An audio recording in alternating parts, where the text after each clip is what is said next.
How's it going, everyone? We've got some major updates about the first Descendant to go over. If you are looking to preload the game, you are going to be able to do that here very shortly, as they have put out official release information and the pre-download schedule for the game, so we'll talk all about that.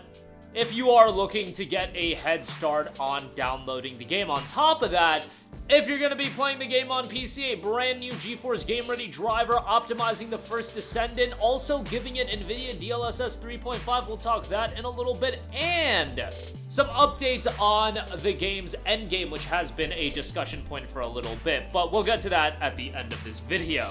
Right off the top, they put out a post on the official Steam page, official release information and pre-download schedule for the first Descendant, noting, "Greeting Descendants, here is the information on the first Descendant's official release schedule and pre-download." I do imagine that this is a game that's going to get bombarded when the game officially drops, so maybe pre-download it, but even then, when the servers actually go live, it'll be interesting if this is somewhat similar to Helldivers 2, and that so many people are trying to get on.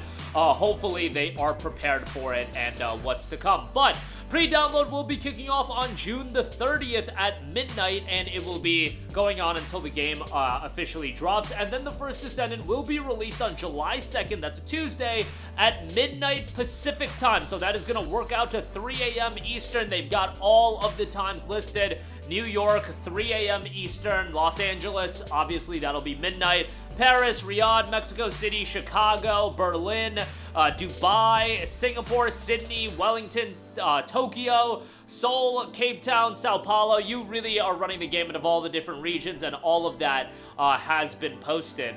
So go ahead and check that out, and again, pre-downloads will be coming up here very shortly on Sunday, so I would highly recommend you to get a head start on downloading the title, and make sure you are good to go come Tuesday when the game does officially drop. On top of that, a brand new GeForce Game Ready driver optimizing the first Descendant, also adding NVIDIA DLSS 3.5 to the game, has officially dropped. The Unreal Engine 5 powered title will support NVIDIA DLSS 3.5 with ray reconstruction, ray tracing, NVIDIA DLAA, NVIDIA Reflex, and HDR10+ when it launches on July the 2nd. This was noted on WCCF Tech. They also put an excerpt on their preview of the game back from Summer Game Fest of 2024. That is for PC specific in terms of the GeForce Game Ready Now driver. I should also go over the system requirements, since if you're playing the game on PC, something to be mindful of, but the game isn't going to be too difficult to run.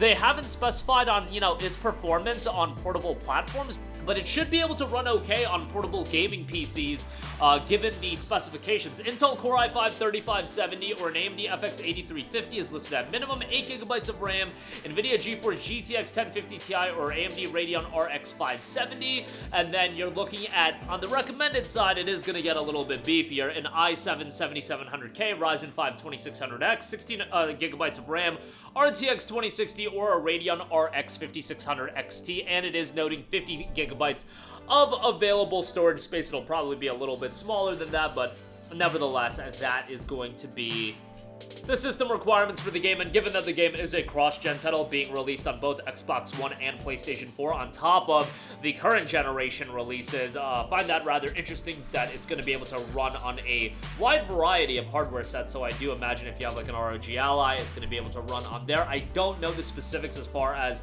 how it's going to be on Steam Deck, on SteamOS, etc., but I'm sure we'll get clarity on that here shortly.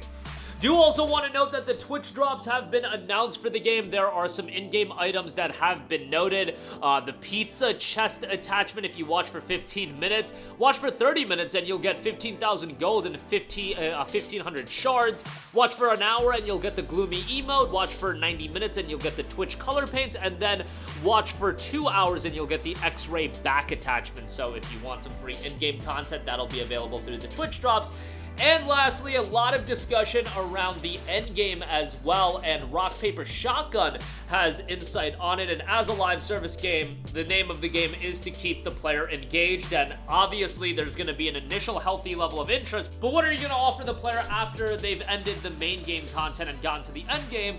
And here is what was noted by developer Nexon, and they answered a few questions directly from Rock, Paper, Shotgun, noting while the first Descendant does involve spec progression, it doesn't drive drive the endgame through meaningless DPS and damage floater progression. That is coming from creative director Min-Seok Ju. He name-checks all 19 Descendants characters, 22 different unique ultimate weapons, and over 500 modules. Those are slottable upgrades, all of which will hopefully keep things fresh. We're focusing on launching more attractive strategies in parallel rather than continually piling on specs.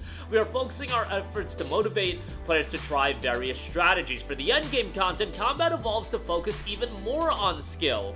And this is also connected to the game's massive bosses, where you're gonna have teams of players against these massive bosses, and how you tackle these bosses with a variety of different abilities, and every single Descendant using those abilities in conjunction is gonna add an interesting layer to the game.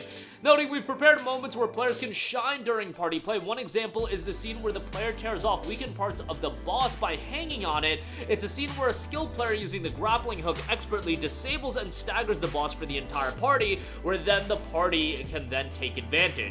The endgame has been a big discussion point when it comes to the first Descendant, and in fact, they actually had a lengthy post highlighting all of the endgame, noting the endless endgame content, and they had one of their dev talk posts that highlighting the various endgame elements, offering a variety of combat experiences and the thrill of growth on top of that. So obviously the game is going to get a sizable amount of post-launch content, where the game is readily going to get updated with new content and new challenges for you to take part in. But with the endgame, you're going to be able to explore the variety of different combinations for the Descendants weapons, and then you're going to have different missions called infiltration missions. Those are going to be more difficult operations and challenges for you to take on throughout the course of the game, and as you get later in the game, you're going to be able to try out a variety of those, and there's going to be a variety of different options for you to enable for it to be even more difficult, and at that point, synergy and cooperation with your fellow Descendants is going to be at the heart of the gameplay. So hopefully they're able to execute that properly and keep players engaged after the launch of the game, and on top of that, rolling out consistent content updates, which is something I'm sure we're going to get more insight on as we get closer to the release of the game, and that's just a few days away. But also, that's something you give insight on, you know, that week of release, as more and more people are getting onto it. More than anything, right now, their absolute focus should be making sure that the game's servers are working day of launch, because given this is releasing on a wealth of different platforms, Xbox, PlayStation, and PC, it's going to have a lot of interest right out the gate, and first and foremost, you should make that initial impression pretty positive, and let's not get into a lot of issues as far as server issues go.